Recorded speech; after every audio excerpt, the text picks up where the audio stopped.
Satu, dua, tiga. Assalamualaikum warahmatullahi wabarakatuh. Kami calon guru penggerak Angkatan 6 Kabupaten Bangka Tengah. Pada kesempatan kali ini kami akan melakukan proses coaching yang ada pada kegiatan demonstrasi kontekstual modul 2.3 coaching supervisi klinis. Kami akan melaksanakan coaching dengan perannya masing-masing. Saya Juwita Sari dari TK Negeri Pembina Lubuk Besar Kabupaten Bangka Tengah berperan sebagai observer. Saya Astrid Yanuarti Lova dari TK Araisyah Koba berperan sebagai coach. Dan saya Eka Ruliana dari SMP Negeri 2 Lubuk Besar berperan sebagai coach. Oke, alhamdulillah. Baik, kita mulai. Bagaimana Bunda Lova, Bu Eka, apa kabarnya hari ini? Alhamdulillah Sehat walaupun cuaca agak-agak mendung, tapi kita sehat ya Bunda ya. Dan semangat. Harus sehat dan semangat. Ya. Nah, pada kali ini kita akan melakukan proses coaching sesuai dengan jadwal yang telah kita sepakati bersama ya. Pada hari ini kita berkumpul bersama.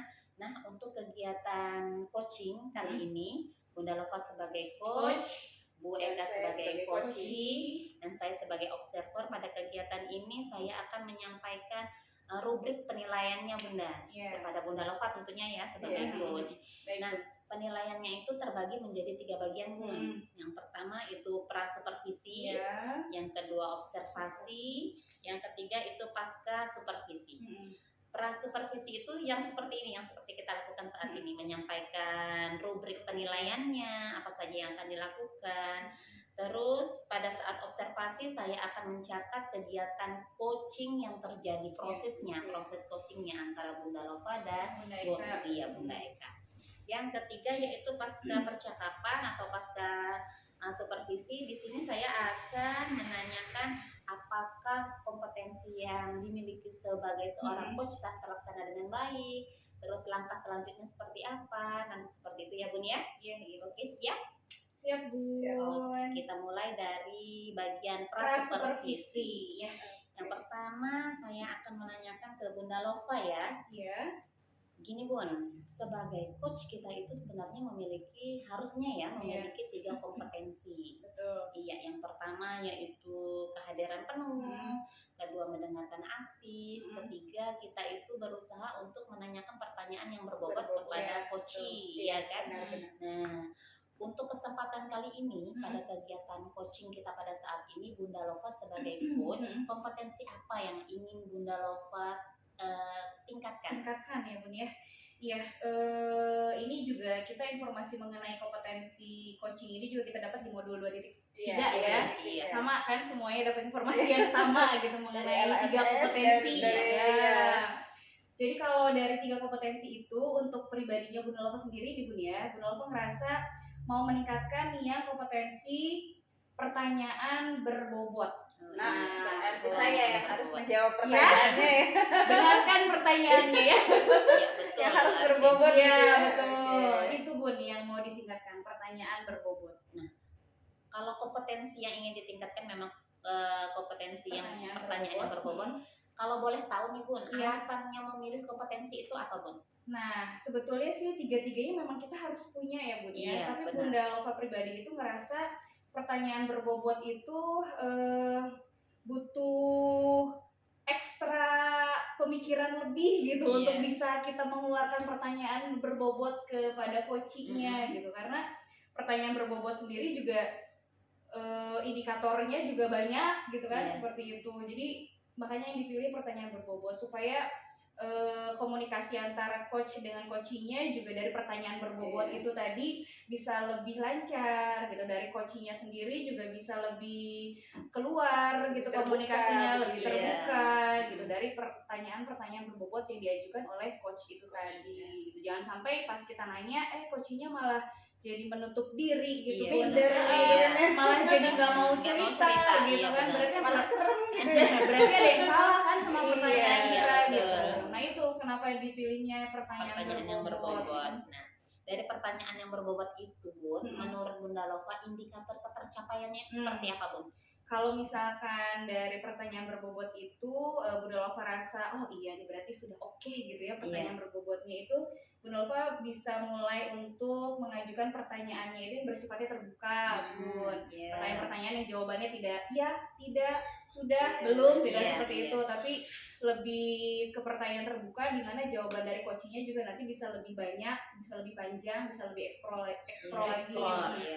Kemudian mengajukan pertanyaannya juga tidak terus-terusan gitu, Bun. Jadi pertanyaannya itu diajukannya itu satu persatu. Misalkan pertanyaan tentang A, kalau sama coachingnya sudah dijawab, terus sudah kena juga jawabannya, baru lanjut ke pertanyaan yang B.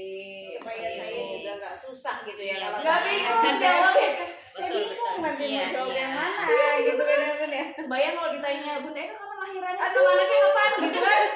Bun Eka kapan lahirannya, nama anaknya siapa, ini siapa, kan banyak saya bingung. Jadi nanti mana yang harus saya jawab duluan, di pertanyaannya banyak banget gitu. Jadi salah satu indikatornya itu mengajukan pertanyaan satu persatu.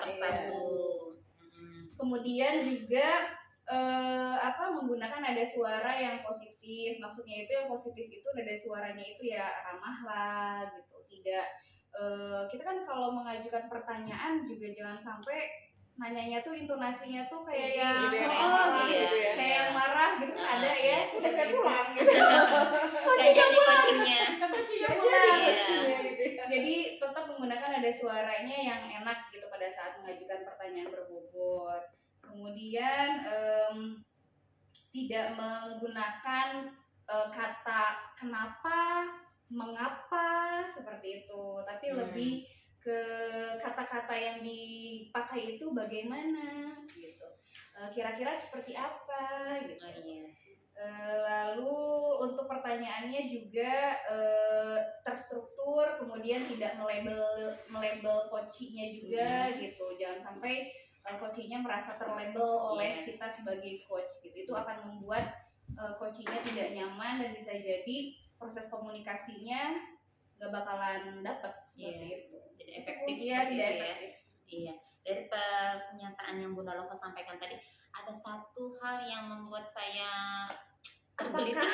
Apakah itu yang bagian mana? Iya. Tergelitik. Ini juga pertanyaan berbobot nih. Aduh, jangan sampai saya pusing ya.